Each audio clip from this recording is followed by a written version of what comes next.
إن الحمد لله نحمده ونستعينه ونستغفره ونعوذ بالله من شرور أنفسنا ومن سيئات أعمالنا من يهده الله فلا مضل له ومن يضلل فلا هادي له وأشهد أن لا إله إلا الله وحده لا شريك له وأشهد أن محمدًا عبده ورسوله يا أيها الذين آمنوا اتقوا الله حق تقاته ولا تموتن إلا وأنتم مسلمون يا أيها الناس اتقوا ربكم الذي خلقكم من نفس واحدة وخلق منها زوجها وبث منهما رجالا كثيرا ونساء واتقوا الله الذي تساءلون به والأرحام إن الله كان عليكم رقيبا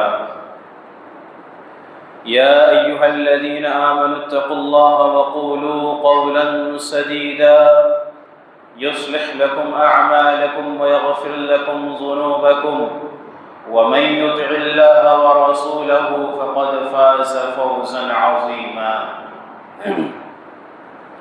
أما بعد فإن خير الحديث كتاب الله وخير الهدي هدي محمد صلى الله عليه وسلم وشر الأمور محدثاتها وكل محدثة بدعة وكل بدعة ضلالة وكل ضلالة في النار أعوذ بالله من الشيطان الرجيم بسم الله الرحمن الرحيم قاف والقرآن المجيد بل عجبوا أن جاءهم منذر منهم فقال الكافرون هذا شيء عجيب أإذا متنا وكنا ترابا ذلك رجع بعيد قد علمنا ما تنقص الأرض منهم وعندنا كتاب حفيظ بل كذبوا بالحق لما جاءهم فهم في أمر مريج أفلم ينظروا إلى السماء فوقهم كيف بنيناها وزيناها وما لها من فروج والأرض مددناها وألقينا فيها رواسي وأنبتنا فيها من كل زوج بهيج تبصرة وذكرى لكل عبد منيب ونزلنا من السماء ماء مباركا فأنبتنا به جنات وحب الحصيد والنخل باسقات لها طلع نضيد رزقا للعباد وأحيينا به بلدة ميتا كذلك الخروج كذبت قبلهم قوم نوح وأصحاب الرس وثمود وعاد وفرعون وإخوان لوط وأصحاب الأيكة وقوم تبع كل كذب الرسل فحق وعيد أفعينا بالخلق الأول بل هم في لبس من خلق جديد وقال الله جل وعلا يا أهل الكتاب لا تغلوا في دينكم ولا تقولوا على الله إلا الحق ما المسيح ابن مريم إلا رسول الله رب اشرح لي صدري ويسر لي أمري واحلل عقدة من لساني يفقهوا قولي ربي زدني علما اللهم ربي زدني علما۔ ہر طرح کی تعریف، بڑائی، کبریائی اللہ رب العالمین کے لیے ہے، جو اکیلا ہے، تنہا ہے، مالک ہے، جس کے لیے تمام اسماء و صفات ہیں۔ درود اور سلام تمام انبیاء کرام پر، خصوصاً ہمارے آخری نبی محمد عربی صلی اللہ علیہ وسلم پر، اللہم صلی وسلم وبارک علیہ۔ حضرات، اللہ تبارک و تعالی نے اس دین میں افراط اور تفریط کرنے سے منع فرمایا ہے۔ افراد کہتے ہیں دین کے اندر زیادتی کو، اور تفرید کہتے ہیں دین کے اندر کمی کرنے کو۔ اللہ تبارک و تعالیٰ کا ارشاد ہے وَكَذَلِكَ جَعَلْنَاكُمْ أُمَّةً وَسَطًا، کہ ہم نے تمہیں اعتدال والی امت بنایا، معتدل امت بنایا، نہ اس دین کے اندر افراط ہے اور نہ ہی اس دین کے اندر تفریط ہے، نہ ہی شرعی معاملات میں زیادتی کرنا ہے اور نہ ہی شرعی معاملات میں کمی کرنی ہے۔ ایک دیہاتی صحابی آتے ہیں اللہ کے نبی صلی اللہ علیہ وسلم کے پاس، جن کے تعلق سے صحابہ کرام کہتے ہیں کہ ان کے سر کے بال بکھرے ہوئے تھے، پراگندہ حال، اور اتنی نحیف آواز کہ ہم ان کے آواز کی گنگناہٹ سن رہے تھے صرف، یہاں تک کہ وہ اللہ کے نبی صلی اللہ علیہ وسلم کے قریب آتے ہیں اور کہتے ہیں کہ اللہ کے نبی صلی اللہ علیہ وسلم آپ مجھے اسلام کے بارے میں بتلائیے۔ اللہ کے نبی صلی اللہ علیہ وسلم فرماتے ہیں کہ اسلام یہ ہے کہ تم دن اور رات ان تقیموا الصلاۃ المکتوبہ، کہ دن اور رات میں جو فرض نمازیں ہیں اس کو ادا کرو۔ تو وہ صحابی کہتے ہیں کہ کیا اس سے زیادہ بھی کچھ ہے؟ اللہ کے نبی صلی اللہ علیہ وسلم نے فرمایا لا الا ان تطوعا، نہیں مگر یہ ہے کہ تم کچھ نوافل کی ادائیگی کر لو۔ روزے کے تعلق سے پوچھتے ہیں تو اللہ کے نبی نے بتایا کہ رمضان کا روزہ رکھنا۔ صحابی رسول کہتے ہیں کہ کیا اس سے زیادہ بھی کچھ ہے؟ اللہ کے نبی صلی اللہ علیہ وسلم کہتے ہیں کہ لا الا ان تطوعا، نہیں سوائے اس کے کہ تم اس پر کچھ نوافل کر لو۔ زکوٰۃ میں بھی اسی طرح کا معاملہ آتا ہے۔ وہ صحابی اتنا جاننے کے بعد واپس پلٹتے ہیں یہ کہتے ہوئے کہ واللہ لا ازید علی ھذا ولا انقص، کہ اللہ کی قسم میں ان معاملات کے اوپر نہ زیادتی کروں گا اور نہ ہی کمی کروں گا۔ اللہ کے نبی صلی اللہ علیہ وسلم نے فرمایا قد افلح ان صدق، یہ کامیاب ہو گیا اگر اس نے سچ بات کہی۔ تو یہ حدیث اعتدال کی ایک بہت بڑی دلالت ہے، اعتدال کے اوپر ایک بہت بڑی مثال ہے یہ حدیث، کہ شریعت کے اندر جتنے اعمال کرنے کا حکم اللہ کے نبی صلی اللہ علیہ وسلم نے اللہ تبارک و تعالیٰ کے حکم سے دیا، یا شریعت نے جو چیزیں ہمیں بتائیں ان میں زیادتی نہ کی جائے اور نہ ہی اس کے اندر کمی کی جائے۔ زیادتی کرنے کا نام ہے غلو، جس کے تعلق سے امام مناوی رحمہ اللہ کہتے ہیں کہ حد المتجاوز، یعنی جو اس کی ایک حد ہے اس حد سے تجاوز کر جانا۔ اور دین کے اندر والغلو فی الدین التعصب التسلب والتشدد، کہ دین میں غلو یہ ہے کہ انسان دین کے معاملے میں تشدد اختیار کرے، سختی اختیار کرے، یہاں تک کہ وہ حد سے آگے بڑھ جائے۔ تو یہ اعتدال والا دین ہے جس میں نہ افراط ہے نہ تفریط ہے، نہ یہودیوں جیسی اللہ تبارک و تعالیٰ نے اس میں تشدد بنایا، اور نہ ہی نصارہ کے جیسے اس دین کے اندر کوتاہی اور تکاسلی ہے۔ اس کے سارے احکام ایسے ہیں کہ اگر من و عن عمل کر لیا جائے تو انشاءاللہ وہ بندہ کامیاب و کامران ہوگا، اور اس سے مزید کی ضرورت نہیں ہے۔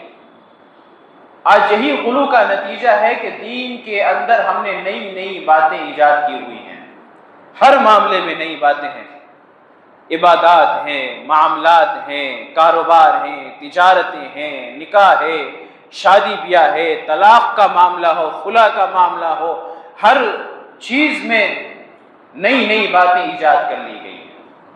اور ایک بات یاد رکھیں کہ دین کے اندر نئی باتیں ایجاد کرنے کا مطلب یہ ہے کہ ہم اس دین سے راضی نہیں ہیں، ہم رضامند نہیں ہیں، ہمارے لیے یہ دین کافی نہیں ہے، ہمیں مزید احکام کی ضرورت ہے جو اللہ تبارک و تعالیٰ نے ہمارے لیے نازل نہیں فرمایا ہے۔ یا پھر ہم یہ عقیدہ رکھتے ہیں کہ اللہ تبارک و تعالیٰ بھول گیا، وما کان ربک نسیا، حالانکہ ہمارا رب بھولنے والا نہیں ہے۔ جو چیز ہمارے فائدے کی تھی، ہمارے لائق تھی، ہماری کامیابی کے لیے تھی، وہ تمام چیزیں، وہ تمام احکامات اللہ تبارک و تعالیٰ نے دے دیے، اور جو چیز ہمارے لیے نہیں تھی، ہمارے فائدے کی نہیں تھی، اس سے اللہ تبارک و تعالیٰ نے پردہ پوشی اختیار فرمایا۔ اب یہیں پہ معاملہ بگڑتا ہے کہ جب اس دین کے اندر نئی نئی جو بدعات ایجاد کر لی جاتی ہیں غلو کی شکل میں، اور ہر چیز کا مقام و مرتبہ ایک حد سے بڑھا دیا جاتا ہے، اور جب اس پر رد کی جاتی ہے تو بیشتر عوام کو یہ لگتا ہے، بھولے بھالے لوگوں کو اور مسلمانوں کو یہ لگتا ہے کہ یہ کیسی جماعت ہے جو نیکی کے کاموں سے روکتی ہے، نیکی کے کاموں سے روکتی ہے، اور ایسا باور کرایا جاتا ہے، ایسا باور کرایا جاتا ہے کہ یہ جماعت نیکی کے کاموں سے روک رہی ہے، حالانکہ وہ نیکی کا کام ہے ہی نہیں جو معاشرے میں شریعت میں ایجاد کر لیا گیا ہے، تو اس پر عمل کیوں کر کیا جائے۔ آج ہمارے تمام معاملات میں غلو ہے۔ ہمارے عقائد میں لے لیجیے، جہاں اہل کتاب کا یہ نظریہ تھا کہ عزیر اللہ کے بیٹے ہیں، نصارہ کا یہ عقیدہ تھا کہ عیسیٰ علیہ السلام اللہ کے بیٹے ہیں، اللہ نے فرمایا وقالت اليہود عزیر ابن اللہ وقالت النصارى عیسی ابن اللہ، کہ یہودیوں نے کہا کہ عزیر اللہ کے بیٹے ہیں، نصارہ نے کہا کہ عیسیٰ علیہ السلام اللہ کے بیٹے ہیں۔ آج ہم بھی کہتے ہیں کہ اللہ کے نبی صلی اللہ علیہ وسلم اللہ ہی ہے، نعوذ باللہ من ذالک۔ آج ہم نے اپنے عقائد میں اتنا حد سے ہم اس عقیدے میں بڑھ گئے کہ یہ عقیدہ غلو کرتے ہوئے ہمیں شرک کے اندر داخل کر دیا۔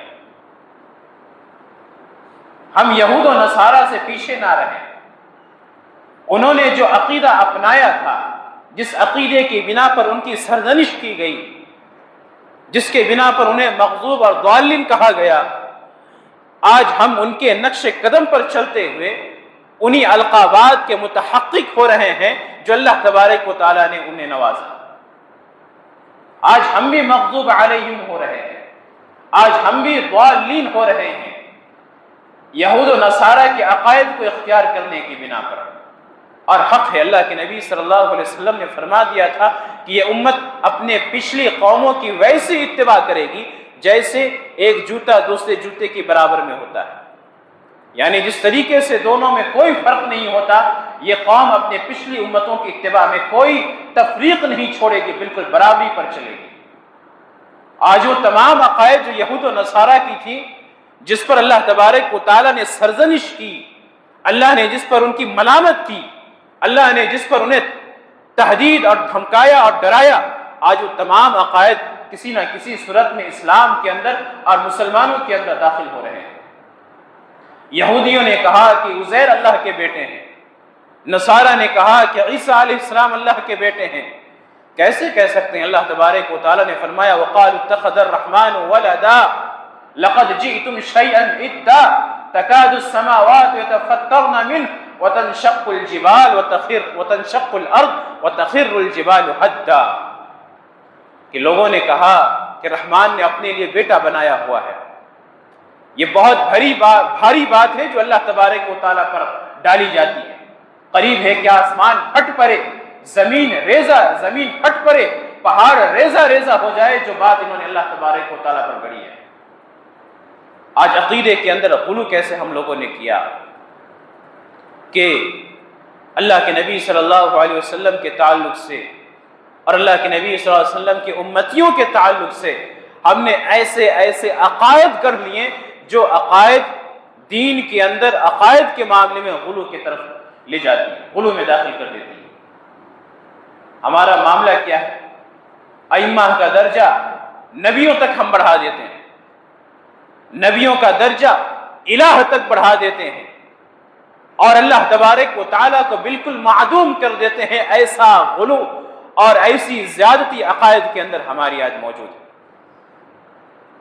اللہ کے نبی صلی اللہ علیہ وسلم کی امتی ہیں، جتنے بھی آئیں وہ نیک گزریں، ان کا معاملہ اللہ تبارک و تعالیٰ کی طرف ہے۔ وہ بد تھے، انتقال کر گئے، ان کی قبریں بنی، یا جو بھی معاملہ ان کے ساتھ تھا، ان کی زندگی میں جیسا بھی معاملہ تھا، اللہ تبارک و تعالیٰ ان کا حساب و کتاب کرنے والا ہے۔ ہم دلوں کی حالت کو نہیں جانتے، لیکن ہم نے کسی قبر والے کے معاملے میں ایسا غلو کیا کہ اس کے پاس جا کر ہم نظریں چڑھاتے ہیں، ہم منتیں مانگتے ہیں، ہم شرک کرتے ہیں، اور اس طریقے کے اڈے ہم نے بنائے ہوئے ہیں۔ امت کے اندر جو شرک پرستی رائج ہوئی وہ غلو کے بنا پر ہی رائج ہوئی، یعنی عقیدے کے اندر جب بگاڑ واقع ہوا اور ایک حد سے آگے لوگوں نے اپنے عقائد کو لے جانا شروع کیا تو شیطان حاوی ہو گیا شرک کے ذریعے اور اس امت کے اندر شرک کو داخل کر دیا۔ حضرت عائشہ رضی اللہ عنہا کہتی ہیں کہ ام حبیبہ رضی اللہ عنہا اور حضرت حفصہ رضی اللہ عنہا انہوں نے حبشہ میں بعض گرجا گھروں میں دیکھا تھا کہ کچھ تصویریں ٹنگی ہوئی ہیں۔ اللہ کے نبی صلی اللہ علیہ وسلم سے انہوں نے بتایا کہ ہم نے ایسا ایسا دیکھا ان گرجا گھروں میں۔ اللہ کے نبی صلی اللہ علیہ وسلم نے فرمایا کہ وہ سارے نیک لوگ ہوتے تھے، اولئک هم الرجال الصالح، وہ سارے نیک لوگ ہوتے تھے۔ جب وہ مر جاتے تھے صوروا فیہ صورا، کہ جب وہ مر جاتے تھے ان کی تصویریں بنا کر اپنی گرجا گھروں میں ڈال دیا کرتے تھے۔ اولئک شرار الخلاق عند اللہ یوم القیامہ، اور یہ مخلوقوں میں تمام مخلوق میں سب سے بدترین مخلوق ہے کل قیامت کے دن اللہ تبارک و تعالیٰ کے ہاں، جنہوں نے اس طریقے کی حرکت کی۔ غلو کے بنا پر اس شریعت کے اندر اور مسلمانوں کے اندر شرک پرستی داخل ہو گئی۔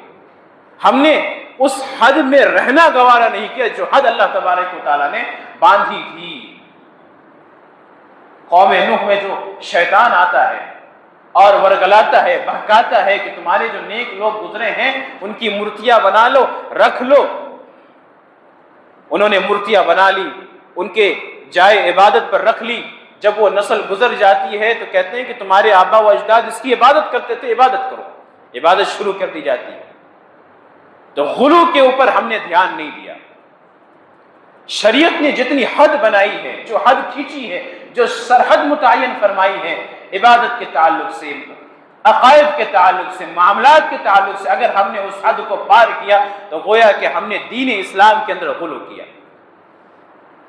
انبیاء سے محبت، صالحین سے محبت، یہ ایمان کی علامت ہے، یہ ایمان کی نشانی ہے کہ انسان نیک لوگوں سے محبت کرتا ہے، نبیوں سے، صدیقین سے، صالحین سے، اپنے زمانے کے بزرگوں سے، جو نیک لوگ ہوتے ہیں، جو دیندار ہوتے ہیں، ان سے محبت کرتا ہے۔ لیکن محبت تک ہی ہونی چاہیے، اس کی حد نہیں بڑھنی چاہیے۔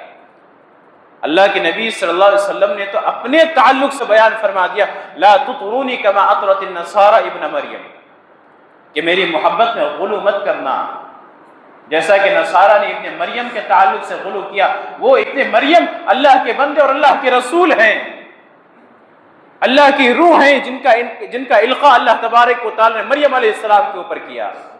وہ اللہ کے بیٹے نہیں ہیں، نصارہ نے انہیں اللہ کا بیٹا بنا دیا۔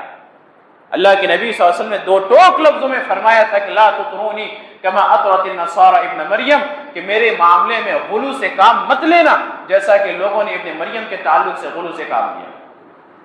فَإِنَّمَا أَنَا عَبْدٌ، میں اللہ کا بندہ ہوں، فَقُولُوا عَبْدُ اللَّهِ وَرَسُولُهُ، تو تم مجھے اللہ کا بندہ اور اس کا رسول ہی کہو۔ اسی بات کو نہ سمجھنے کی بنا پر آج تمام برائی ہمارے عقائد کے اندر داخل ہو رہی ہے۔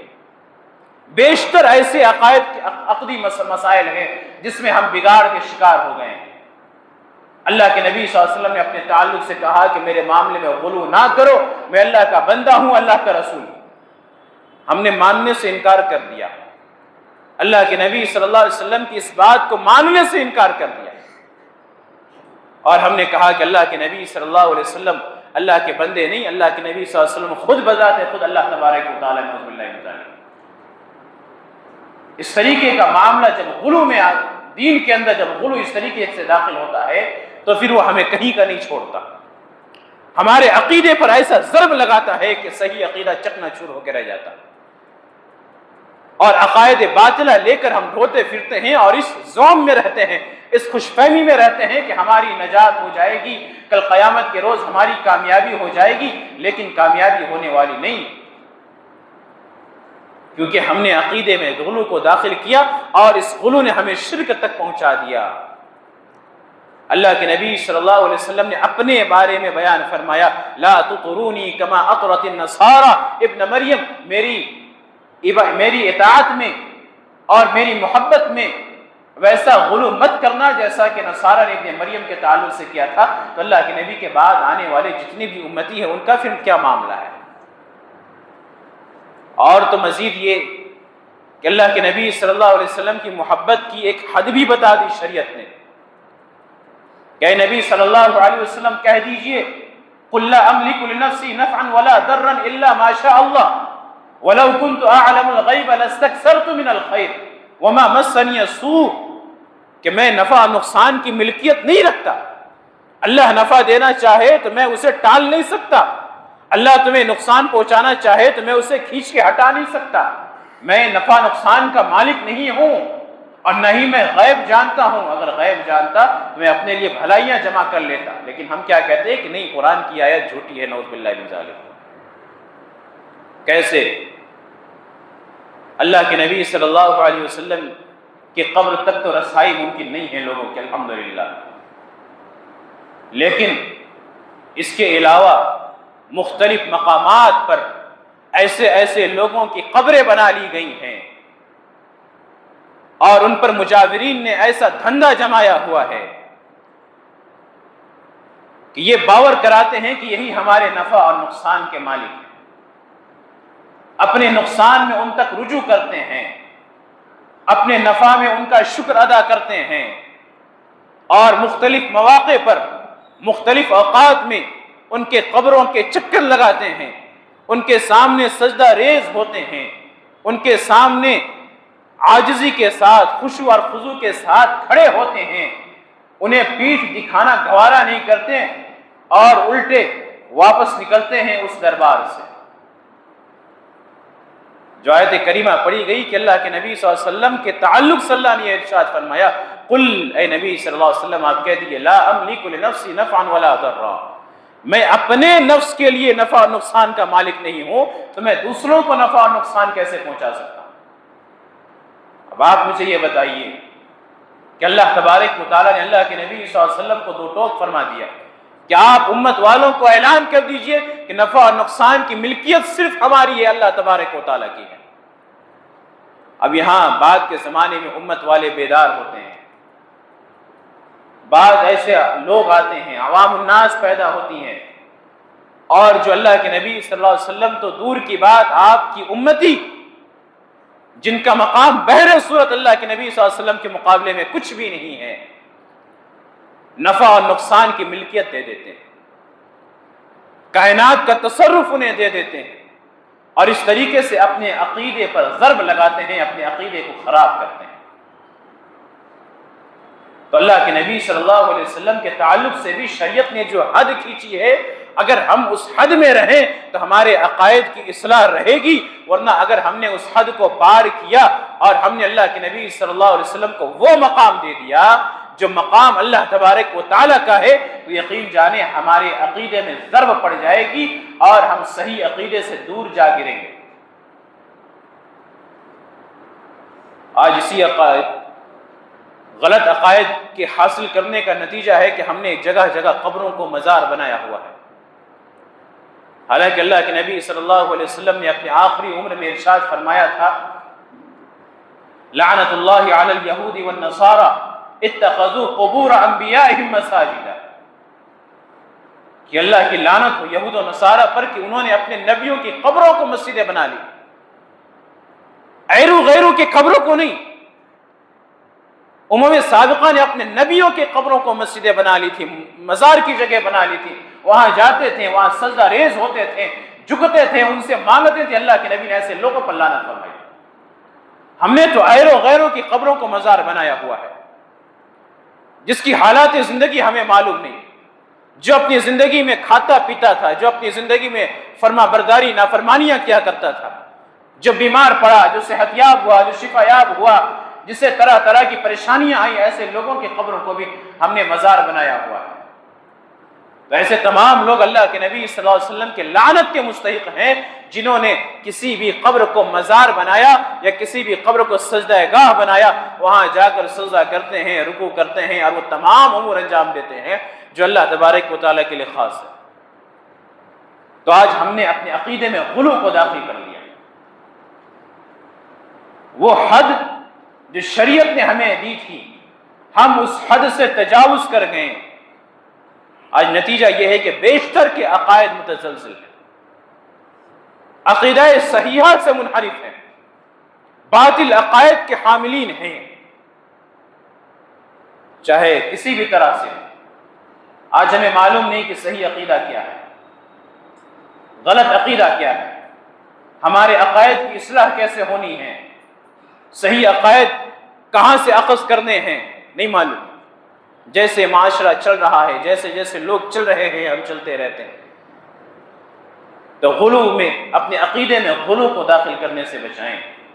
معلوم نہیں ہے تو آ کر جانکاری لیں۔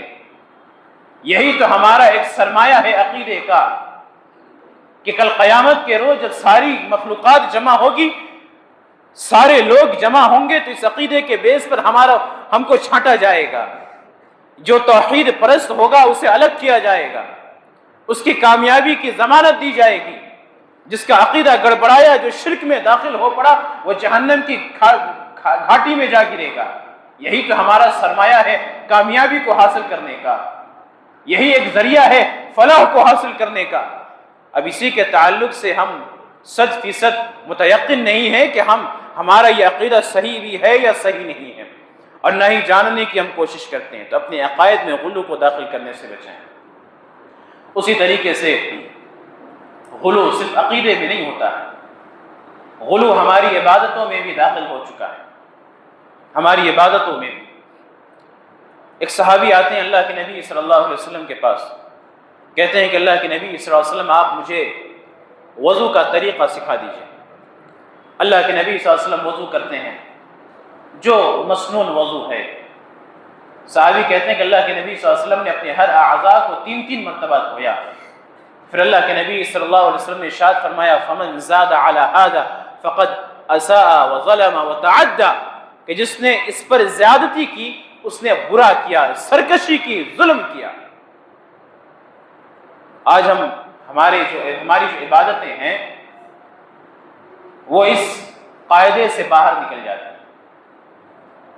یہ وضو کا جو طریقہ اللہ کے نبی نے بتایا، تو یہ قاعدہ اللہ کے نبی صلی اللہ علیہ وسلم نے ہمیں دیا کہ میں نے جتنا کیا اسی پر اکتفا کرو، جس نے اس سے زیادہ کیا اس نے ظلم کیا، اس نے سرکشی کی، اس نے بہت برا کیا۔ چاہے اب وہ وضو کا معاملہ ہو، نماز کا معاملہ ہو یا دیگر عبادتوں کا معاملہ ہو، ہماری عبادتوں کے اندر بھی غلو ہے، ہمارے وضو کے اندر غلو ہے، ہمارے معاملات کے اندر غلو ہے۔ ہم وضو کرنے جاتے ہیں تو 3 مرتبہ سے زیادہ اپنے اعضاء وضو کو دھوتے ہیں۔ ایک موقع پر اللہ کے نبی صلی اللہ علیہ وسلم نے ارشاد فرمایا اگر کسی نے 3 مرتبہ سے زیادہ دھویا فقد عصى ابو القاسم صلی اللہ علیہ وسلم، اس نے ابو القاسم صلی اللہ علیہ وسلم کی نافرمانی کی۔ ہر معاملات میں غلو داخل ہو چکا ہے۔ اللہ کے نبی صلی اللہ علیہ وسلم نے صحابہ کرام کو ایک مرتبہ کہا لا تواصلوا، روزہ رکھنے میں وصل مت کرو، منع فرمایا اللہ کے نبی صلی اللہ علیہ وسلم نے۔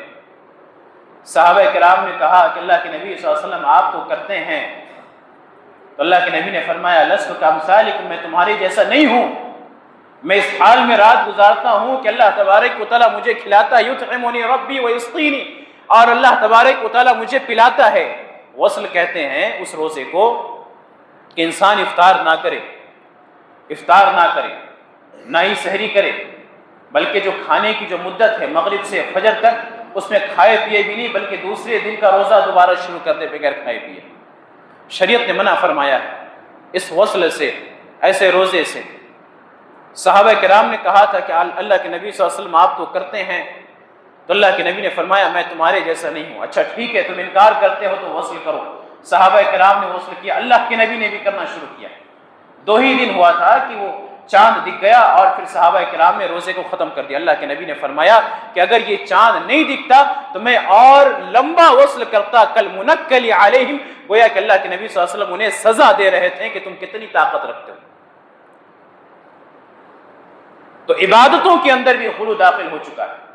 3 صحابی آتے ہیں اما عائشہ صدیقہ رضی اللہ عنہا کے پاس، دیکھتے ہیں کہ اللہ اکبر، اللہ کے نبی صلی اللہ علیہ وسلم کی عبادت اتنی اچھی ہے، اللہ تبارک و تعالیٰ نے آپ کے اگلے اور پچھلے تمام گناہوں کو معاف کیا ہوا ہے، آپ کے جیسی عبادت ہم نہیں کر سکتے۔ ایک قسم کھاتے ہیں کہ میں ساری رات جاگوں گا، ایک قسم کھاتے ہیں میں ہمیشہ روزہ رکھوں گا، ایک صحابی قسم کھاتے ہیں کہ میں کبھی شادی نہیں کروں گا۔ کون سی نیت تھی؟ اچھی نیت تھی، عبادت کی نیت تھی، اللہ کو راضی کرنے کی نیت تھی، درجات میں اونچے اٹھنے کی نیت تھی۔ اللہ کے نبی صلی اللہ علیہ وسلم آتے ہیں، خطبہ ارشاد فرماتے ہیں، کہتے ہیں اما انتم قلتم واللہ کذا وکذا، کہ تم لوگوں نے ایسی ایسی بات کہی، اما واللہ انی لاخشاکم واتقاکم لہ، اللہ کی قسم میں سب سے زیادہ اللہ سے ڈرنے والا اور تقوی اختیار کرنے والا ہوں، ولیکن اصوم وافطر، لیکن میں روزہ بھی رکھتا ہوں اور میں افطار بھی کرتا ہوں، یعنی روزہ چھوڑتا بھی ہوں۔ بعض ایسے ایام بھی آتے ہیں جس دن میں نے روزہ نہیں رکھی، وَأُصَلِّ وَأَرْقُدْ، اور میں نمازیں بھی پڑھتا ہوں اور رات کو سوتا بھی ہوں، وَأَتَزَوَّجُ النِّسَاءَ، اور میں نے عورتوں سے شادیاں بھی کی ہوئی ہیں۔ کائنات کے سب سے متقی انسان، ان کا یہ معاملہ ہے کہ وہ کبھی روزے سے رہتے ہیں، کبھی چھوڑ دیتے ہیں، وہ رات میں سوتے بھی ہیں اور رات میں جاگتے بھی ہیں، شادیاں بھی انہوں نے کی ہوئی ہیں، ان کے بچے بھی ہیں۔ تو اگر کسی نے اس حد سے آگے بڑھا تو گویا کہ اس نے دین کے اندر غلو کیا۔ فمن رغب عن سنتی فلیس منی، جس نے میرے دین سے، میری سنت سے اعراض برتی وہ مجھ سے نہیں ہے۔ اب اگر ایک بندہ کھڑا ہو جائے، کہے ان اصحاب کی طرح جنہوں نے کہا تھا کہ میں ساری رات جاگوں گا، بھائی اچھی بات ہے راتوں میں عبادت کرنا، لیکن یہ دین کے اندر غلو ہے، زیادتی ہے۔ کس لحاظ سے؟ اللہ کے نبی صلی اللہ علیہ وسلم نے ساری راتیں عبادت کرنے کا حکم نہیں دیا، اللہ کے نبی نے سونے کا بھی حکم دیا۔ ایک مرتبہ سلمان فارسی رضی اللہ عنہ آتے ہیں ابو دردہ رضی اللہ عنہ کے گھر، اللہ کے نبی صلی اللہ علیہ وسلم نے ان دونوں کے درمیان مواقعات قائم کی ہوئی تھی، سلمان فارسی اور ابو دردہ رضی اللہ عنہ کی۔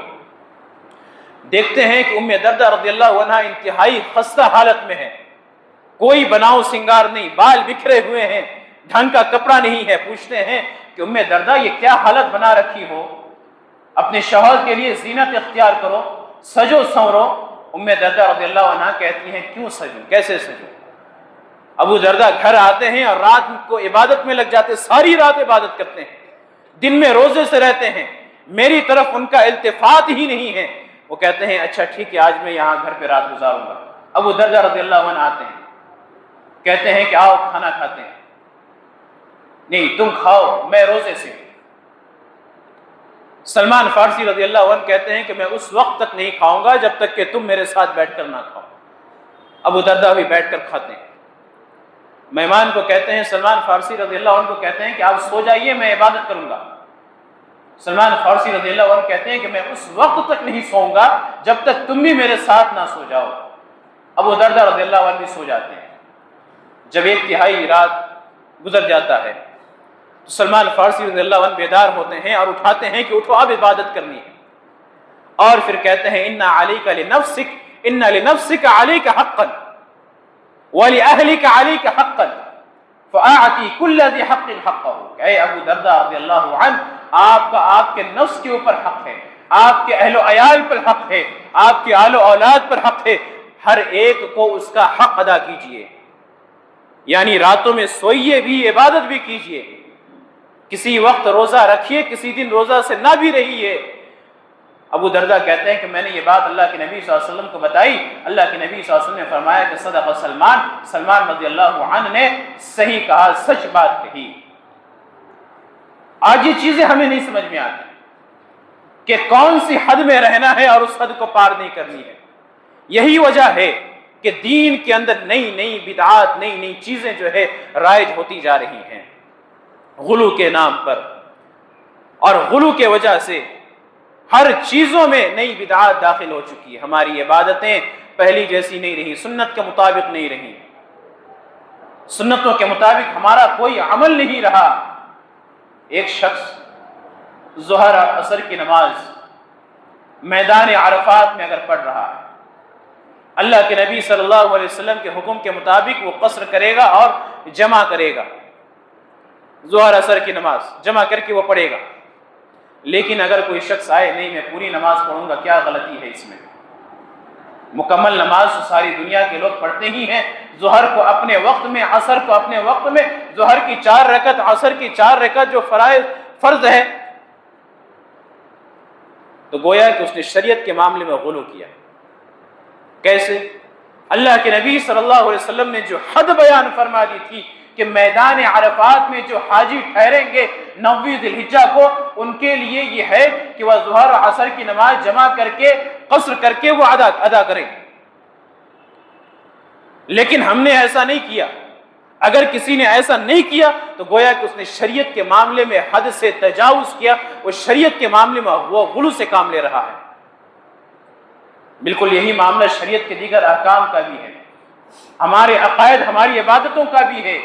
جتنی حد اللہ کے نبی صلی اللہ علیہ وسلم نے کھینچ دی ہے، بیان کر دی ہے، اسی حد میں رہیں، حد سے آگے نہ بڑھیں، ورنہ اگر ہم آگے نکلے تو پھر اس آگے کی کوئی انتہا نہیں ہے، اور وہ ہمیں جنت تک نہیں لے جائے گی، وہ ہمیں جہنم اور بدعات کے اندر داخل کر دے گی۔ فجر کی 4 رکعت اللہ کے نبی صلی اللہ علیہ وسلم نے بیان فرمائی۔ اللہ کے نبی صلی اللہ علیہ وسلم 2 سنت پڑھتے تھے، 2 فرض پڑھتے تھے، بہترین وقت ہے۔ اب اگر کوئی کہے کہ نہیں میں 2 کی جگہ 4 سنت ادا کروں گا،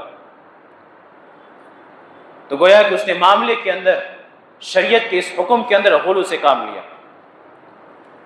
اللہ کے نبی صلی اللہ علیہ وسلم نے اللہ تبارک و تعالیٰ کے تعلق سے جتنی صفات بیان فرمائی کہ اللہ تبارک و تعالیٰ عالم الغیب ہے، اللہ تبارک و تعالیٰ کے ہاتھ میں نفع و نقصان کی ملکیت ہے، تمام خزانوں کی چابیاں اللہ کے ہاتھ میں ہیں۔ اب اگر کوئی کہے کہ نہیں میں اس بات کو نہیں مانوں گا، نفع نقصان کا مالک اللہ تبارک و تعالیٰ کے علاوہ بھی دیگر کئی ساری ذات ہیں، بعض قبر والے، بعض مزار والے، اللہ کے نبی صلی اللہ علیہ وسلم نے تو گویا کہ ایسے شخص نے عقیدے کے معاملے میں غلو سے کام لیا۔ اللہ تبارک و تعالیٰ نے اپنے لیے جن صفات کو بیان فرمایا کہ اللہ سنتا ہے، اللہ دیکھتا ہے، اللہ چلتا ہے، اللہ پکڑتا ہے، یبطش، حدیث میں بعض الفاظ آئے ہیں اللہ تبارک و تعالیٰ پکڑتا ہے اپنے ہاتھوں سے، اللہ دیکھتا ہے۔ اب کوئی کہے کہ نہیں میں ان باتوں کو نہیں مانوں گا، اس کی تعویل کروں گا کہ سننے کا مطلب یہ ہے، پکڑنے کا مطلب یہ ہے، تو گویا کہ اس نے اللہ کے ان صفات کے معاملے میں غلو سے کام لیا۔ اگر ہم چاہتے ہیں کہ اپنے عقیدے کو درست رکھیں تو ہمیں چاہیے کہ ہم حد میں رہیں۔ دنیا میں بھی بات کہی جاتی ہے اپنے حد میں رہو۔ حد سے تجاوز کرنا نہ دنیا والوں کو پسند ہے اور نہ ہی شریعت کو پسند ہے۔ کوئی شخص اگر اپنی حد سے نکلتا ہے، دنیا والے اسے ٹوکتے ہیں کہ یہ تمہاری حد نہیں ہے۔ کوئی بچہ اگر بڑوں کے بیچ میں لب لب بات کرے تو اس بچے کو ٹوکا جاتا ہے، کہا جاتا ہے اپنی حد میں رہو۔ تو یہ شریعت کا معاملہ ہے، شریعت نے ایک حد متعین فرما دی ہے، ہمیں چاہیے کہ ہم اپنی حد میں رہیں، ہم حد سے تجاوز نہ کریں۔ اللہ سے دعا ہے اللہ تبارک و تعالی ہمیں ایسا کرنے کی توفیق عطا فرمائے۔ الہ العالمین ہمیں اللہ کے نبی صلی اللہ علیہ وسلم کی سنتوں پر عمل کرنے کی توفیق عطا فرمائے۔ الہ العالمین معاشرے سے شرک و بدعت کا قلع کما کرنے کی توفیق عطا فرما۔ الہ العالمین تیری عبادت، تیری اطاعت، تیری فرما برداری کرنے کی توفیق عطا فرما۔ تیری نافرمانی سے ہمیں محفوظ رکھ، تیرے توحید پر ہماری سانسیں چلیں، اور جب ہماری سانس تھمے تو تیری توحید پر تھمیں۔ آمین۔ وآخر دعوانا ان الحمد للہ رب العالمین وما علینا الا البلاغ المبین۔